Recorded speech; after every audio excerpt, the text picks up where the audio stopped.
Assalamualaikum warahmatullahi wabarakatuh. Perkenalkan, nama saya Ahmad Pupeteriadi dengan NIM 19141124. Baiklah, saya di sini akan menjelaskan tentang dua jurnal, yaitu tentang mata kuliah IT Risk Management.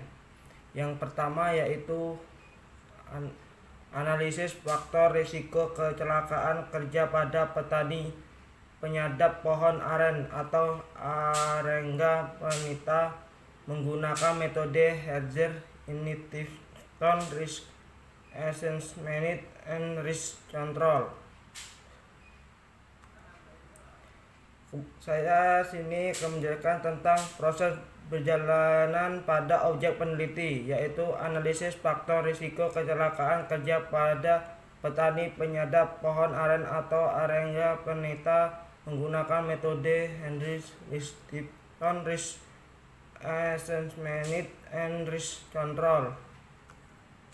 Kemudian rumusan masalah tentang jurnal tersebut, yaitu apa saja bahaya dan risiko kecelakaan kerja pada petani penyadap pohon aren dan apa saja faktor yang menyebabkan kecelakaan kerja pada petani penyadap aren. Kemudian tujuannya yaitu dari artikel ini yaitu untuk mengetahui faktor risiko kecelakaan kerja pada petani penyadap pohon aren, dan jenis peneliti ini berbeda dengan peneliti lain karena menggunakan metode literatur dari beberapa artikel yang sesuai. Kemudian hasil peneliti. Dari hasil peneliti terdapat berbagai macam faktor risiko yang dapat menyebabkan kecelakaan kerja pada petani penyadap aren. Kelelahan pada petani, mengambilan nilai secara tradisional dan tidak menggunakan safety equipment, sikap yang tidak ergonomis saat memanjat pohon aren, serta pijakan yang licin pada pohon aren merupakan faktor dengan risiko tertinggi yang dapat mengakibatkan kecelakaan pada petani penyadap aren. Kecelakaan kerja yang dapat terjadi pada petani penyadap aren yaitu berupa kram otot, low back pain, serta yang paling parah yaitu terjatuh dari pohon aren.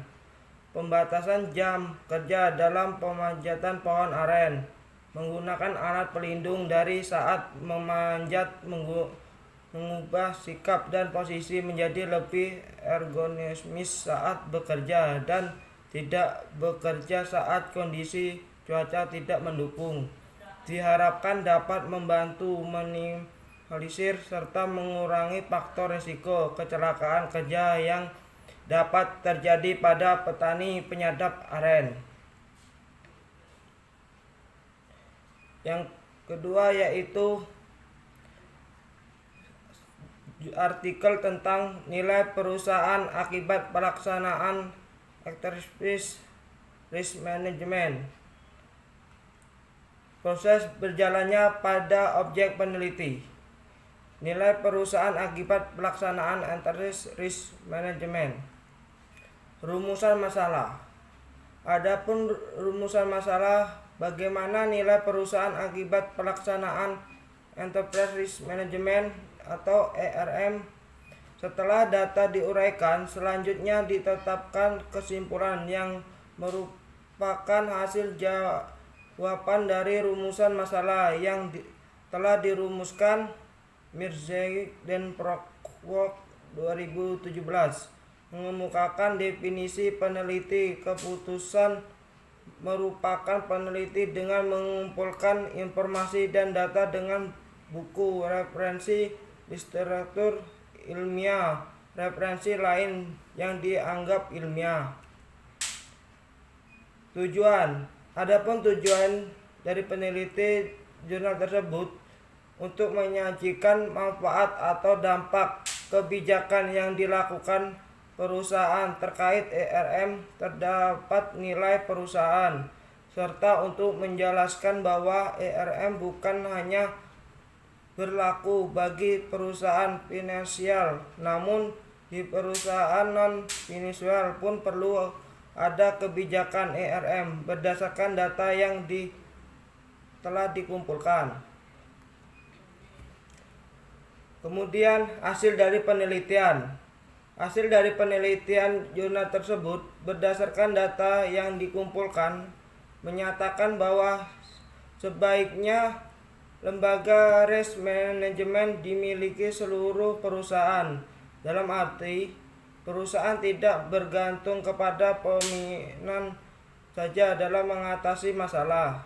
Kebijakan ERM dapat berupa COSO, Internal Environment, Objective Setting, Event Investigation, Risk Assessment, dan Risk Response, Information Communication, dan Monitoring.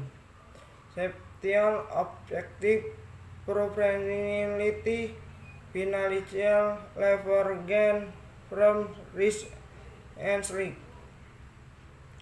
ERM ada beberapa, yaitu virus RC, relasi kepada manajemen, dan ERM 2, risk leverage browning depth, big, relasi kepada kontrol dan kepemimpinan perusahaan.